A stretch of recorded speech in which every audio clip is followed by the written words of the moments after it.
Centralise procurement और decentralise procurement के फ़ायदे क्या हैं और नुकसान क्या हैं, यानी क्यों डिसेंट्रलाइज की तरफ जाया जाता है या क्यों सेंट्रलाइज की तरफ जाया जा सकता है। और अगर आप इसको और वाइडर सेंस में समझना चाहें तो सेंट्रलाइज और डिसेंट्रलाइज जो है वो प्रोक्योरमेंट में नहीं होता, ये वेयर हाउस मैनेजमेंट में भी होता है, ये सप्लाई चेन में भी होता है, ये हर जो डिपार्टमेंट काम कर रहा होता है वो इवन HR है, सेल्स मार्केटिंग है, अकाउंट्स फाइनेंस है, जितने भी इवन एडमिनिस्ट्रेशन डिपार्टमेंट है, सिक्योरिटी डिपार्टमेंट है, हर डिपार्टमेंट के अंदर सेंट्रलाइज और डिसेंट्रलाइज का कंसेप्ट अवेलेबल होता है। यानी अगर एक कंपनी एक हेड ऑफिस है और उसके बाद उसका मुल्क के मुख्तलिफ हिस्सों में उसकी वर्किंग हो रही है, तो वो कंपनी ये डिसाइड करेगी कि हमने कौन से बेनिफिट लेने हैं, हमें कौन से बेनिफिट ज़्यादा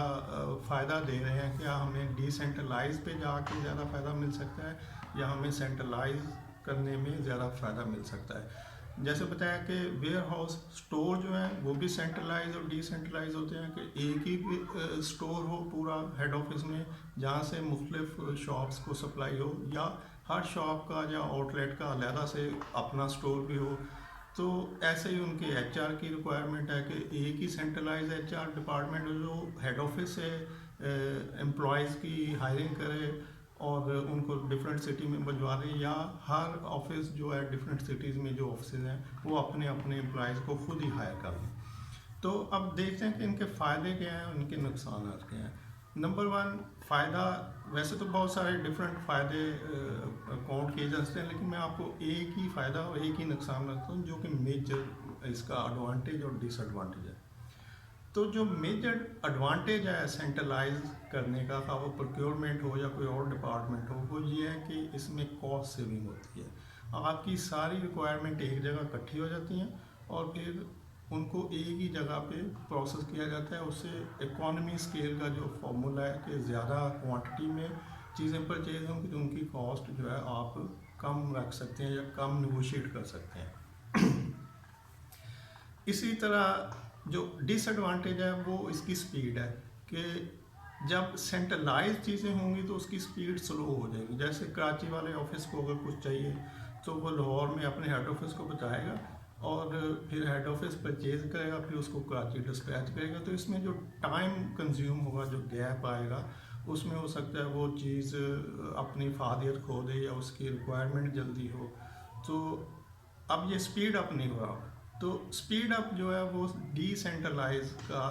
मेजर बेनिफिट है कि डिसेंट्रलाइज प्रोक्योरमेंट में या डिसेंट्रलाइज स्टोर में या डिसेंट्रलाइज कोई भी डिपार्टमेंट हो तो वहाँ पे स्पीड जो है वो तेज़ हो जाती है। जैसे कराची वालों को अभी कुछ चाहिए तो अभी लड़का भिजवाएंगे, बाज़ार से परचेज़ करेंगे, उसका वोचर डालेंगे और हेड ऑफिस भिजवा देंगे कि हमें ये चीज़ चाहिए थी, हमने परचेज़ कर लिया और ये हमने जो प्रोसेस प्रोक्योरमेंट का था उसको फॉलो किया, ये कोटेशन या एक कंपैरिजन है, तो इस तरह से हमने ये कर लिया। तो अब ये स्पीड अप हो गया। तो ऐसी कंपनियां जिनके सर्विसेज डिपार्टमेंट होते हैं, जैसे कि मैंने डेवो में काफ़ी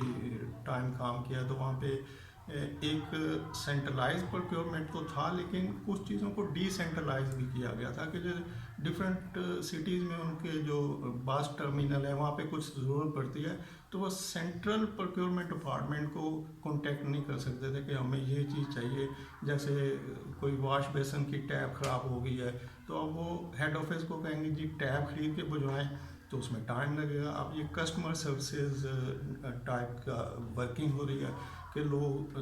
जो ट्रैवलर्स हैं वो आ रहे हैं, उनको वॉशरूम भी चाहिए, उनको अदर फैसिलिटीज़ भी यूज़ करनी है। तो अब उसमें से अगर कोई फैसिलिटी प्रॉपर काम नहीं कर रही तो ये बैड इम्पैक्ट दे रहा है। तो वहाँ पे कुछ चीज़ों को डिसेंट्रलाइज जो एडवांटेज है वो लिया जाता है कि कस्टमर को सेटिस्फेक्शन देनी है, वहाँ पे डिले नहीं होना चाहिए, तो आप इसको फ़ौरन ख़रीदें, रिपेयर को जो भी करना है करके तो वोचर डालें और हेड ऑफिस भिजवा दें। तो ये डिसेंट्रलाइजेशन का फ़ायदा है कि आप इससे काम को स्पीड अप कर लेते हैं। तो अब ये कंपनी पे डिपेंड करता है कि वो क्या चाहती है कि क्या हमने काम को सेंट्रलाइज रखना है या डिसेंट्रलाइज रखना है, तो